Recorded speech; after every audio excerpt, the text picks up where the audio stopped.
Welcome to the Divine Mess, a sanctuary where the dance of the empowered masculine and the divine feminine unfolds in all its glory. Join us as we delve into the heart of these cosmic energies, exploring their attributes and the profound impact they have on our lives. From the raw power of the masculine to the nurturing embrace of the feminine, we uncover the balance that leads to a life of abundance and joy.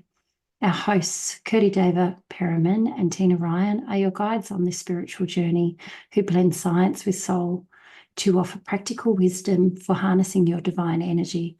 We celebrate the beauty and imperfection, embracing the chaos of life's journey as a catalyst for growth. The Divine Mess isn't just a podcast, it's a movement towards wholeness and self-expression. So come laugh with us, cry with us, and grow with us. Every episode is an invitation to explore the depths of your being and to live out loud, authentically, and unapologetically. Subscribe and join our community of seekers as we support each other in this extraordinary, messy adventure we call life. Well, good morning, everybody, and I get the delightful job, as always, with my fur children also wanting to introduce this morning because they're desperately waiting to move on out. Well, if this is the first time you're joining us, welcome to the Divine Mess. As you can tell, life is divinely messy, even on a Saturday morning. So for those of you, if you have only joined us for the first time, my name is Tina Marie, and I'm one of many things, but my greatest joy comes from teaching women how to separate themselves from the lives that they don't want and creating the lives that they do want. And it's come from a life of lessons for myself and being nearly 50 years in this delightful human suit that I have chosen to wear this time around. And it has been an absolute pleasure for the last couple of years to share my Netflix special with my very divine friend, Mr. Curdy David Perryman, who has transmuted into the divine being that is the cosmic alchemist, and his business is the Golden Temple, and he helps people transmute fear into love. And yes, I got it right. Only because I'm really good at giving the headlines before we get started. So I'll kick across to my gorgeous co-host, and he can have a little bit of a chat with you, and then we will get rolling for the day.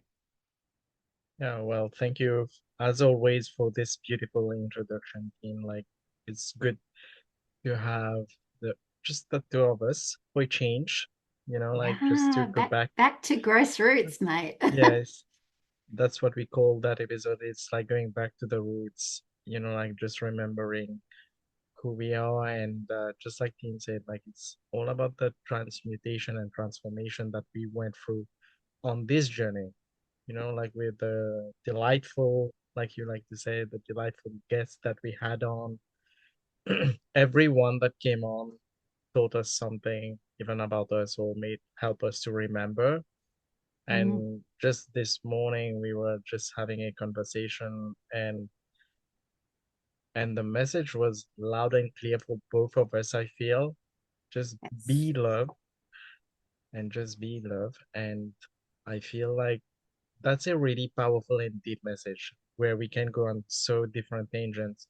And like you were saying, like it's just remembering at the core who we are, and Yeah. it's love. And that's the purest and fullest expression of ourselves, I feel. That we as human, we always forget, I will say. It's not tend to forget. It's like we always forget because we go back to our human mind, which are clearly not the root of it. But we are bombarded, I feel, by those maybe screen or 3D perception of life, and we forget to take that leap of faith. Like sometimes we say like, okay, we can't see the other side, we can't see the bigger picture, we can't see like God's plan. And it's like we need the full plan, the detailed version of it, like how it's going to happen, especially the how it's going to happen, whom are we going to meet, what are we going to talk about, and we all go through that, including the both of us, like because especially Constantly. as It's a coaches, constant thing, right? yeah, and as coaches, you it's like there's that expectation that you don't go there, but actually you go there more, I feel sometimes. But it's just how you come back to that pure love, that divine love or light, however you want to name it, and just go within and just accept that, okay, this is just the mess happening outside or the chaos or the storm happening outside, but let's connect with the divine. And I feel that this episode is what we are focusing, well, try to focus on, because we know that it never goes that way because we go on so many tangents and we always have fun conversation. And I feel like that's what today's is all about, like just about fun conversation. And I feel like your dog has agreed to that and has given the blessing to it as well. She's very desperate for love. Mm, So we're endeavoring to be in our fullest expression of the divine dog mother that we need to be this morning. But it's interesting when we think about being love and being in that highest expression. I think sometimes we can get quite caught up in our humanness and only see things at the surface instead of going, oh, we're here to press those buttons again to make sure that we have learnt the lesson, that we have recognized within ourselves the spaces for growth and for healing and being the catalyst for others in their growth and their healing journey, irrespective of where they're starting out. Whether they don't even realize that all of these things that are happening to them are for their growth and for their healing. It's challenging at times to be the silent observer and watch and go, yep, I see that for what that is. Do you?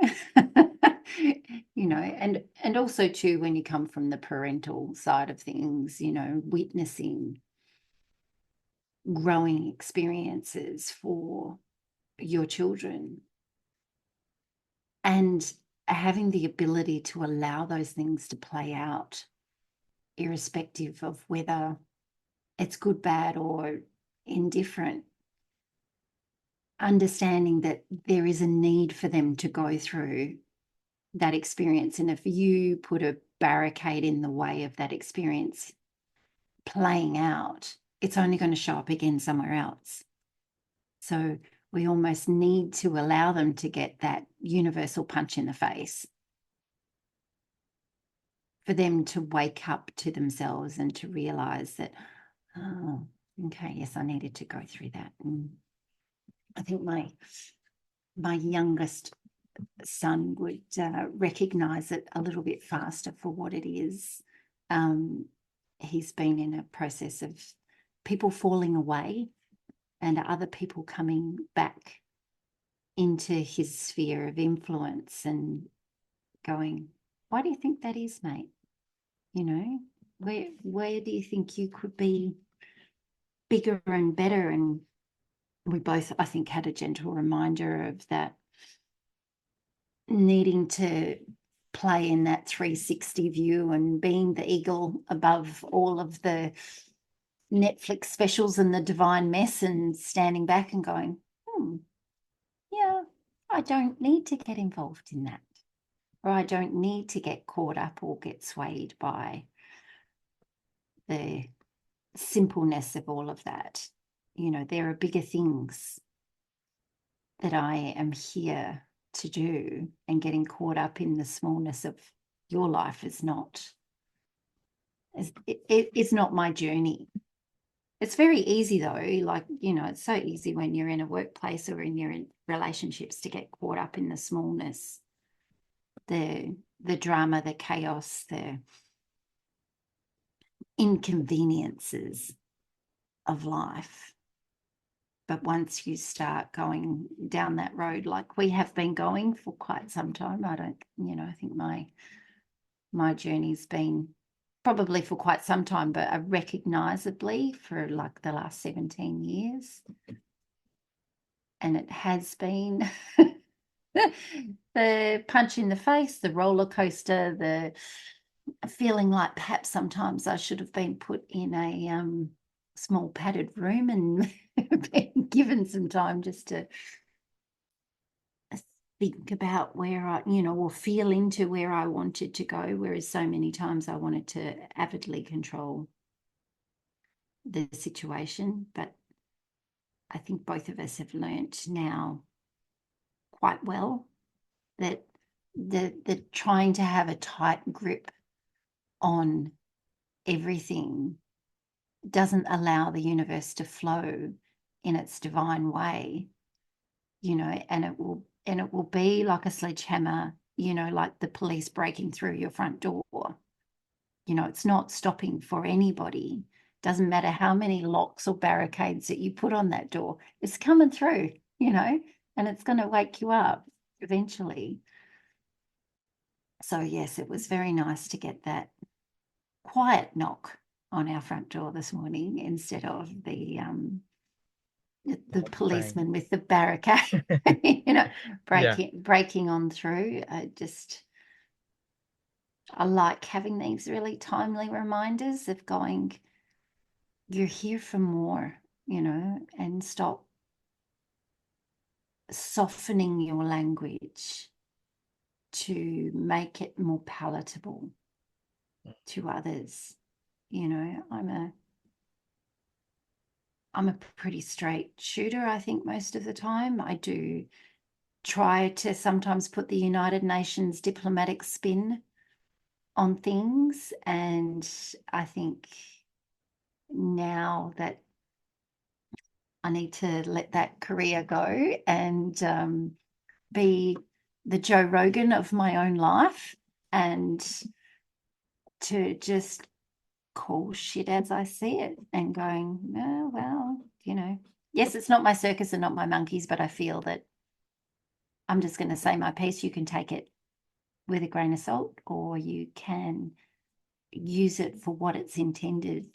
I'm just simply the channel for the message. Nothing more, nothing less. Yeah. Yeah, I love that. I love that what you said. It reminded, like when you were sharing, it reminded me of a couple of videos that I watched over the week, and it's like resonated with what you said. Like one of them was saying, like, when you start healing, you start seeing people for who they are. Like, really, you can start seeing the trauma or the wounded child, and it's like you're in that space where should I call it out to you or should I give you that space so that you realize it on. And I feel personally for me, it's like I'm reaching with some people, and I already reach with other people, like with most people, I would say, that I reach that space where I say, this is your journey. And that's one of the hardest lesson for me, I feel, is like to allow people to go on their journey and not call it out as it is in the way I'm meaning calling like the trauma or saying maybe that's what you should focus on. Maybe that's where you should focus on. And you should consider like reflecting on that. But it's just like giving that space. Uh, Even with my clients, I notice I do that way more now, just allowing them to be themselves and just say, well, even if that's going to take you, I don't know, like a year or two to realize that, I'm not going to do that anymore. That give you all the answers from where it's coming. If it's coming from a loving space, then yes, I will allow it and share it. But if it's coming from the human mind and saying, well, I have a list of to-do lists to give to you, like step one, step two, step three, and this is what's going to happen on this step. And there's 1.1 that may happen. And you keep doing that with people, and that's how I I used to feel, I remember when I started psychology, studying psychology, because you start learning all those theories and you start like seeing, oh, this is what's happening with this person. And then you learn another theory is like, oh, maybe that's what's happening with them again. But for me, it's like, no, you have to give space to people to learn the lesson. Because for me now, I understand it's like, in a way, according to my cultural belief, it's like you're interfering with their karma. So it's like, to translate it, it's like you're getting in their way of their own healing. And you're taking on board their karma by doing that. You're taking on their, in maybe Tina's language, the way we speak, it's like you're taking their shit. You're taking on their shit and you're and you're taking that and you're dealing with that when they are not.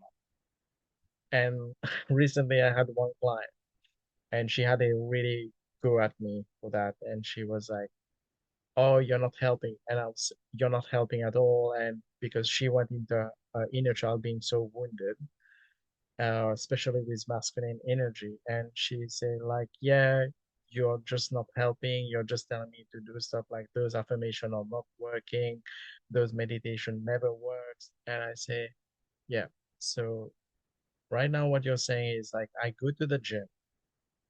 The, the trainer tells you, the trainer is doing the heavy lifting and you are expecting to like slim down, have those six pack if you want them, have the bicep that you want, but it's the trainer doing the heavy lifting. That's what you're saying. And I feel like sometimes some client that came to you, they are expecting that. And you keep going and then she said like she went to another coach and a therapist, and I say, yeah, you're going to other trainers and expecting the same result. You're not willing to put in the work. It's only it work, the inner work only when you work it, when you work at it, when you work on it. Because even by listening to the podcast or any other person, like she was like, for example, I'm just taking her as an example because it's quite recent. Listening to Dre Dispenza, Lewis Howes, great. I said, awesome. 7 to 8 hours listening to them.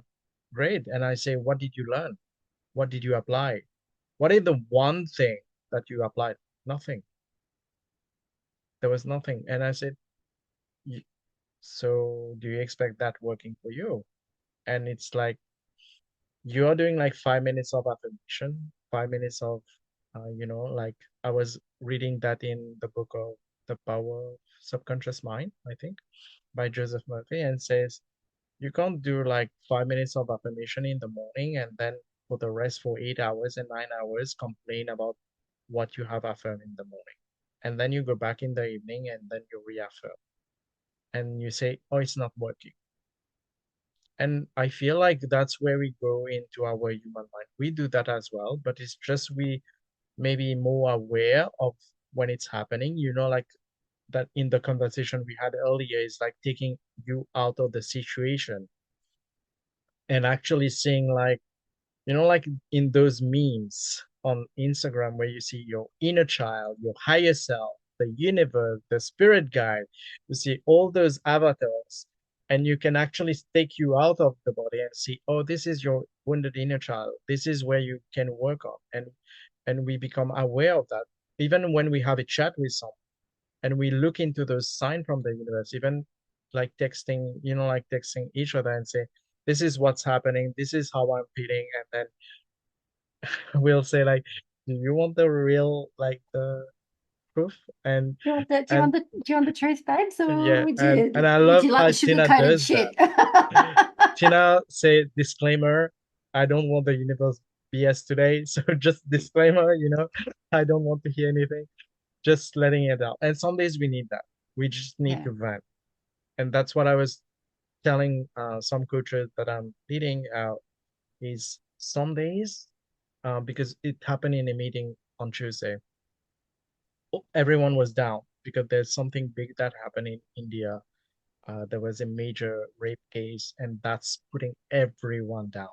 like Mm. even the coaches, because that's what only been talked on the radio, on the news, being shared on social media. Um, there's a big on thing on women right coming into play, and all the coaches are getting drained because that's what they are constantly hearing.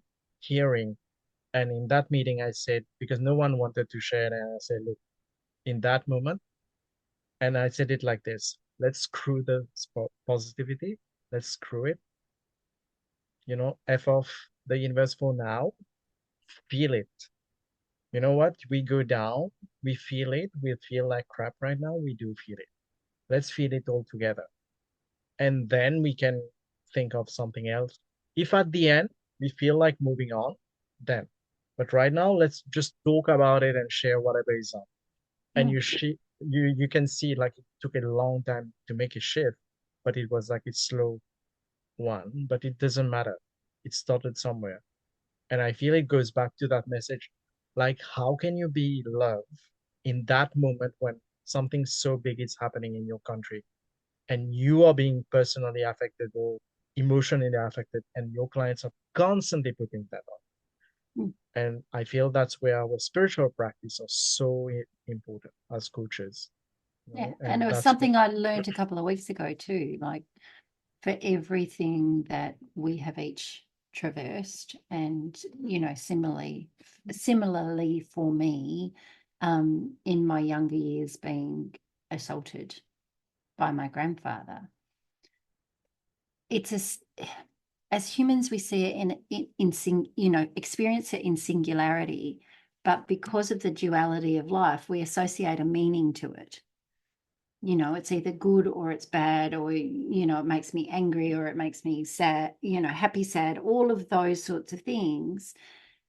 And it wasn't until someone had reframed it for me that if I hadn't experienced that in my life, and if I hadn't then waited 10 years to tell my mother what had happened, and because of, I feel, because of my mother's own trauma, she saw me as this person that was independent, that could handle really bad crap happening to her. So she didn't feel that I needed the stroking and the hair holding and baby, it's okay, and let's go get you some counseling and doing all of that sort of stuff.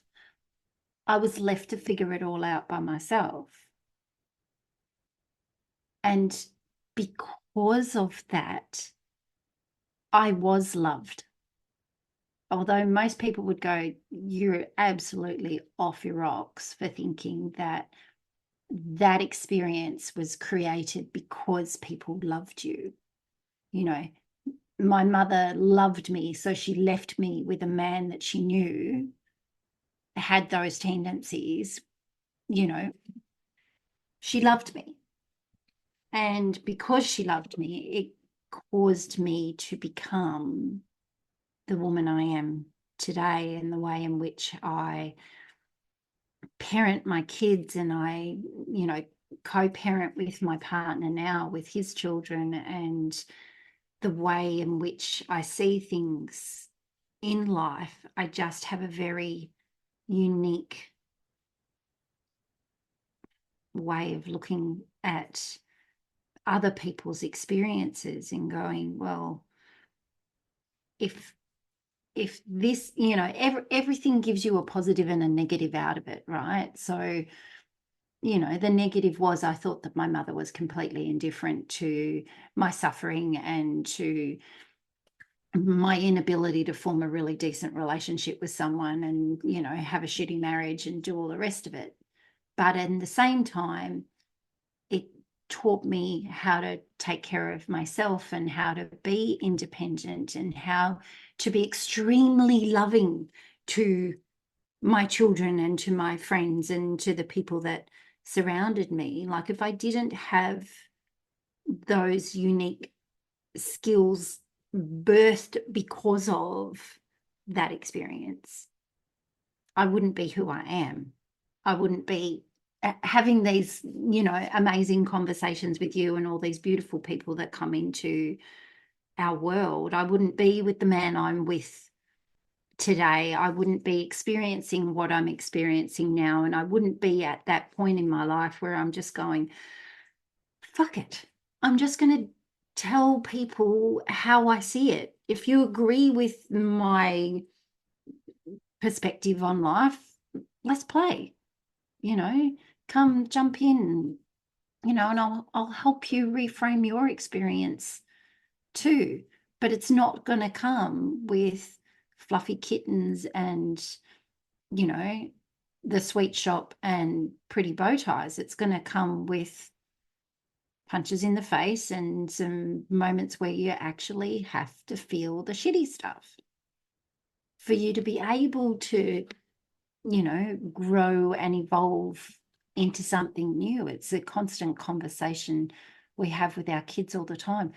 If you get shit easily, you're going to be like a willow in the wind. You are going to bend and you are going to break. But if life creates a little bit of resistance for you and it puts you through some trials and makes you work hard at things, then there is such joy and happiness and appreciation for the things that you do have because they weren't handed to you. We all would like to think that it would be nice being richy rich and having everything handed to us on a pretty silver plate and, stacks of dollar bills and beautiful cars and things in the driveway. But if we haven't earned them, we have no appreciation for them. If we haven't had a crappy relationship, we have no appreciation for a beautiful one. And if we haven't had, like in my case, a struggle to fall pregnant and have babies, then you don't have the level of appreciation that you have for your children or whatever your trials have been. I'm sure that they have given you a level of appreciation for the things that you do have in your life, like trials with friendships. If you don't experience those, how do you know when a really great when a really great friend turns up and asks you honest questions and sees more for you and wants you to be bigger and better than who you are currently playing? You're playing a role and it's a set of instructions and programs, the same as you would write in a computer programming manual. They can be changed, and if you want to rewrite your own pathways and create a new program for your life, you have to do it. But it's going to come at a cost. And the spiritual journey is quite a lonely one sometimes. It's something where you can feel like the only mofo on the planet who is going through the muck and the shit, and you're wading through your own trauma, ancestral trauma, the trauma of your parents, your grandparents, you name it. But you're the blessed one for deciding that the buck stopped at your front door. You're the one to make it different, to create a new life for the people that come from you moving forward, or the people that come into your life moving forward. You don't have to be what everybody else wants you to be. You can be something completely different. It just takes courage and persistence. And like David said, it's not a 5-minute thing in the morning and a 5-minute thing at night. It is living and breathing it every moment. And yes, it was so much easier when I was asleep and awake in my own life. So much easier because people were just assholes. And, they did fucked up shit, and that's just life. But the minute that you have that light switch switched on, and then you go, oh yeah, but like they've probably gone through some stuff themselves, and 9 times out of 10, the shit that they throw on you has got nothing to do with you and everything to do with them. And then it's like, oh, sometimes I wish I wasn't awake. But you know what? I'm grateful that I am, because I find beauty and joy in simple conversations with my good mate who sits opposite me, and the gorgeous humans that I have found in the last couple of years once I removed the people who thought that for whatever reason, or they were endeavoring to show me that I wasn't more when I knew that I was. But we keep our light on the dimmer switch on the lowest possible setting. We're not allowing ourselves to be in the fullness of who we are. I think my gorgeous friend on another podcast had said something about it. It's not our darkness that scares us, it's our light, and it's our ability to shine so brightly that all the scary dark forces want to run and hide. But they are attracted to the light, don't get me wrong. Like the mozzies and the bugs in the bug zapper, they want to come close. They really want to come close, and it's up to you. Do you zap them? Do you give them the truth? Do you give them the reality? Or do you allow them to pass on by and learn their lesson somewhere else? Like, you know, we're so lucky, Mr. D, you and I. It's so true. It's so true. When you were telling like about the flies coming together, like I could actually visualize it and see that happening where it's like getting burnt, like they are getting burnt and it's like not there. They can see like they can't approach you, and I feel like it goes back to I think Maya Angelou who speak about that.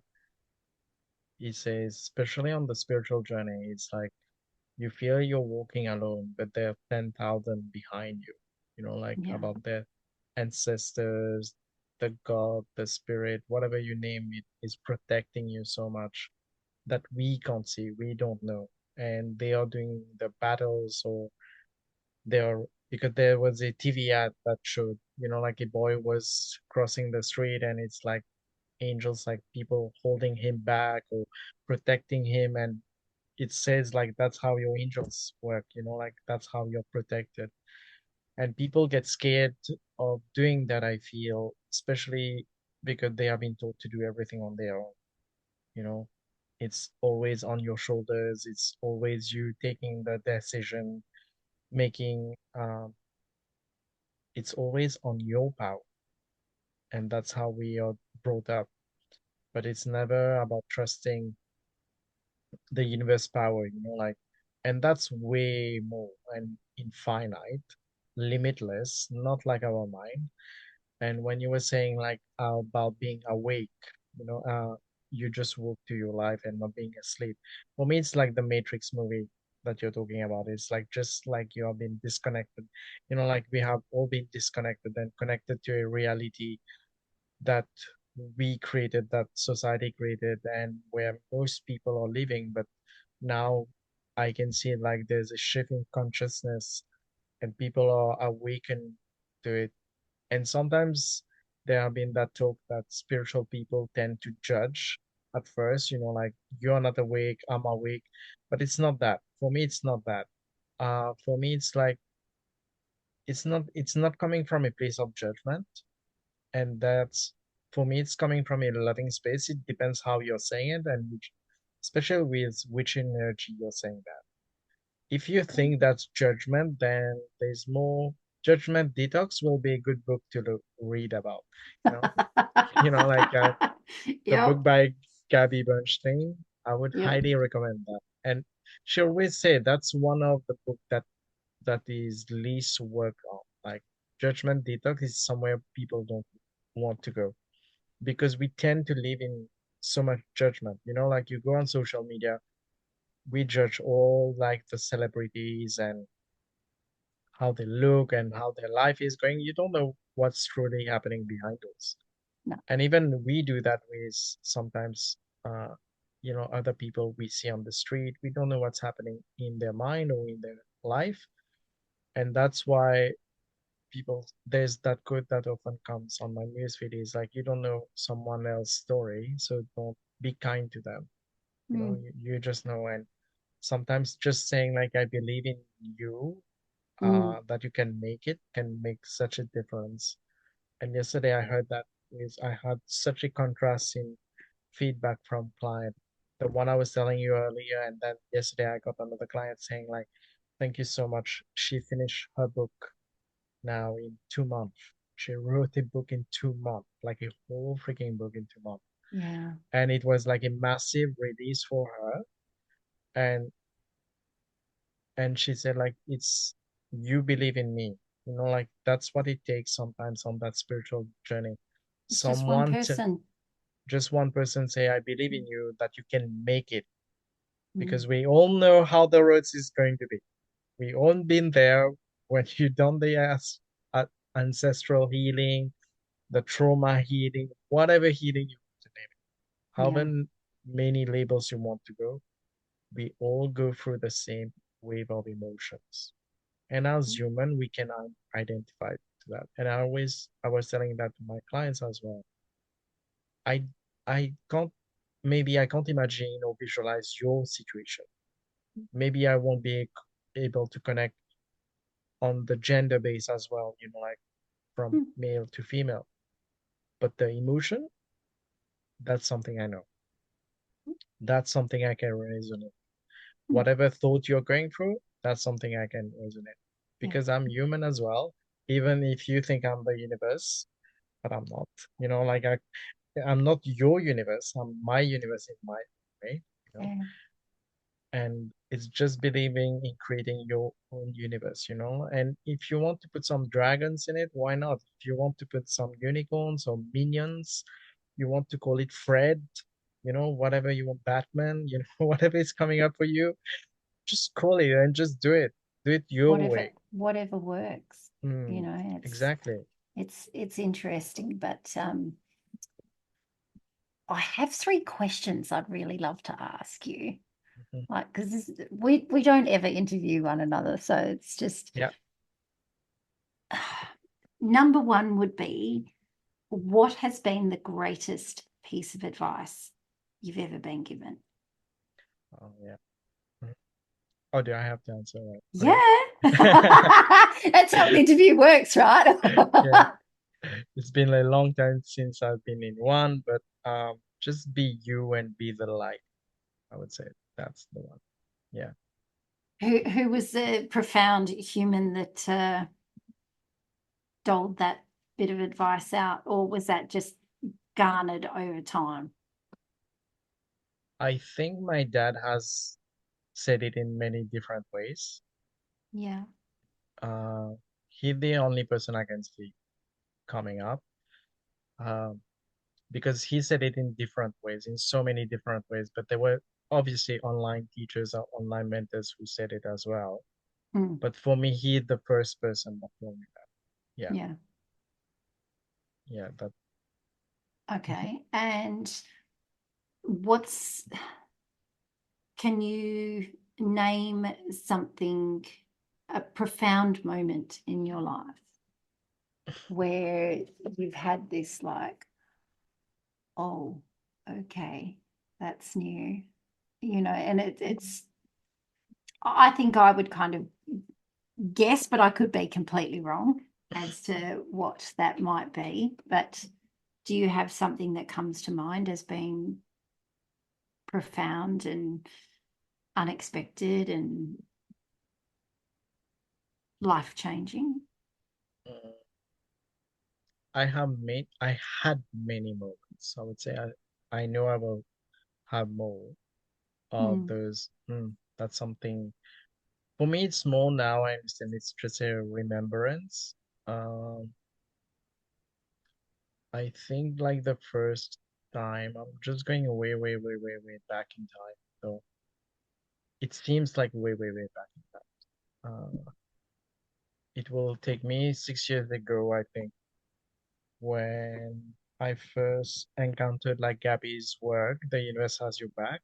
That will be Yeah, that first, maybe first, not first, maybe that's the start of a journey.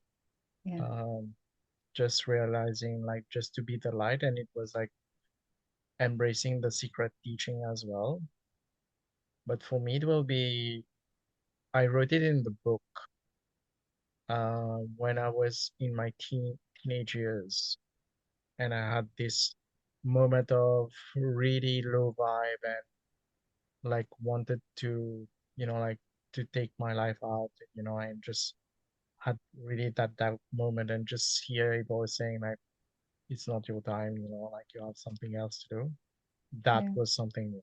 Because in that moment it's like, am I hearing it right, or is it in my head? Is it from which movie did I watch? Like you start considering. For me, that will be a really pivotal, like a huge change in my life, shift in that moment. Obviously, the recent one. mm, There's a lot of them, so yeah, that's why I went way back in time, I would say. Yeah. yeah. I was sort of thinking more along the lines of when you sort of chose yourself Yeah, and I know which one you kind of moved away from everything that you knew Mm, and you chose a different life. yeah, I think that for me, that's it's brave and it's really, for most people it's scary and the unknown mm, is more a thing that they don't want to encounter, but you kind of listen to that soul voice that you have and it said, yeah, let's go. let's mm, try let's try this on for size and see, right? That's that whole, you don't know until you know, and if you don't try you're never going to know. yeah. I feel um I've been hearing that voice for a long time, you know, yeah, to just take that leap of faith. And I know which moment you're speaking about, but for me, like that hearing that voice first time, that was back. That was the yeah, change. yeah, That was something really new at then. Because mm, the time we discussed about, I know that was a major thing for me to do, like to take that leap of faith and say, no, I can't live that life anymore. yeah, Because it was just like fake news, like it's just like you're living fake news. yeah, Like Donald Trump speak about fake news. But it's just what I was living, and I was not aligned with the people I was with. I was not aligned in the direction I was going to, and I could see how um like it would have been detrimental to me. yeah, Like I was literally spiritually killing myself, like suffocating so much yeah, back then, I would say. Because even my parents told me off way after that. Yeah, finally you saw it, you know. And I feel like everyone knew it in a way, and I knew it, of course. But to accept that in that moment, and right now I see a friend going through the same thing, and I have to shut up, even if hard, I, isn't it? even if I had, I told her the truth. Mm, I said, this is my perspective, but you want to have a go at it again? That's your choice. You have to bear the consequence. And I yeah, said, I bear the consequence of being called an a-hole, and uh, like being selfish. Yeah, I had to make that choice at that time, being selfish. It didn't end the way I wanted in a very gentle way. It went really wrong, mm, but it was divinely timed for me. yeah, Yeah, even if I see it now, yeah. Uh, but definitely it was one of those moments, because like I told you, but for me my first remembrance will be always that voice. yeah. Yeah. And okay, last question. Hmm. Yeah. Third time's the charm. What is the greatest thing that someone has ever done for you? Oh, that will be good to my parents. Yeah. Yeah. Like first of all, my mom loving me unconditionally. Uh, she never, even how many hug moment I had with her, and she will become like, um, I don't want to say like the Cali version, more like you have the That's what I saw the minute that yeah. you were talking about that. I'm like, So oh, for people who Ruby would be don't going know, full force. for people who don't know Cali, Google the image Kali, Kali. Don't be scared of what you see. That's all I got to say. Yeah, But it's one of the purest form of love for me. yeah, And now I understand that. But my mom liked loving me unconditionally no matter what. No yeah, matter what. There's no doubt about that. Obviously, my dad having my back always, like always believing in me. Like yeah. even when times I still remember there was one time I still remember that vividly. We were supposed to go to a wedding, and I was like in my, I think 9 or 10 years old. Yeah, and I had a really bad nightmare. Like I had vivid dreams since I was a kid, and I feel it was a past life one. Um, and it was like a happening in a war zone, Mm, something like that. And I woke up like really crying, and my dad came to me and just hold me and just say everything is going to be all right. I didn't want to go to the wedding because my eyes were puffed. I was like crying so much. And even if I'm dark skin, you can still see my mm, eyes when they're puffed and they're red, you know. And I was light dark, I would say, you know. mm. I was like back then. So I like to say I was like 30% cocoa back then. You know. Now, now I went to the zone of 95%. So just saying for people trying to listen in. Yeah. And just that moment, he holding me Mm, and saying like everything is going to be all right, and just it's not like like soothing my back. yeah, And just in that moment, that's one of those moments that I can say. But always believing in me, even if I was failing my high school, and he was a high school teacher. Um, so for him, I assume that was really hard to see, because my sister was performing so well, and she's really good academically, like she's really intelligent, uh, yeah, in that sense, like, and but I couldn't care less about academics for me, so that was hard for my parents on that sense, but they never give up on me ever. And I know, I'm sure of it, yeah, that they will always have my back. So for me, that's the greatest thing, even in this lifetime or how many lifetime, I always say to myself, since I was a kid, I always say that if I if I can do what my parents did for me, like at least 1%, I have lived my life. mm, Like give back to people in that. yeah, And that's have been since a kid. I'm telling you, like since I was 5 or 6, I was thinking like that. And I always thought like that. That's just telling you what they did. Whatever I will give back to the world, for me, mm, according to my standard, it will just be the tip of the iceberg, what my yeah, parents did for me. yeah, Because so much sacrifice went to for my dreams. mm, And I know what they did. I am aware of it now. Maybe back then I was not so much aware, but I know how mm, much they sacrificed their dreams for me. yeah. So that's my answers to your question. Thank you so much. My Yeah, pleasure. It's yeah. always interesting, right? Because you ask the challenge for all of you listening. Take Mm, those questions, go and approach somebody you don't know mm, and ask them those yeah. questions. Greatest piece of advice, most profound moment, and the best thing someone's ever done for you. Mm. you will have phenomenal conversations. Yeah. Phenomenal conversations. Just like, and trust me, when you ask people those questions, you will get an insight into yourself. Yeah. There'll be a message in it for you.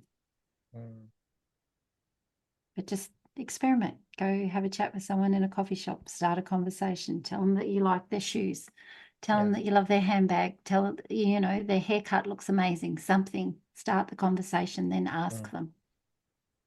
You'll be surprised at what you get. Well, like since I don't know about you much, Great. see, 2 seconds. the dog is agreeing or not. We're just having a moment right now. Dad's home. The joys. The joys of fur children and Yeah, teenage children. I Divinely think messy. it is. It is. I think the universe is saying like, let's wait for the next episode to hear your answers.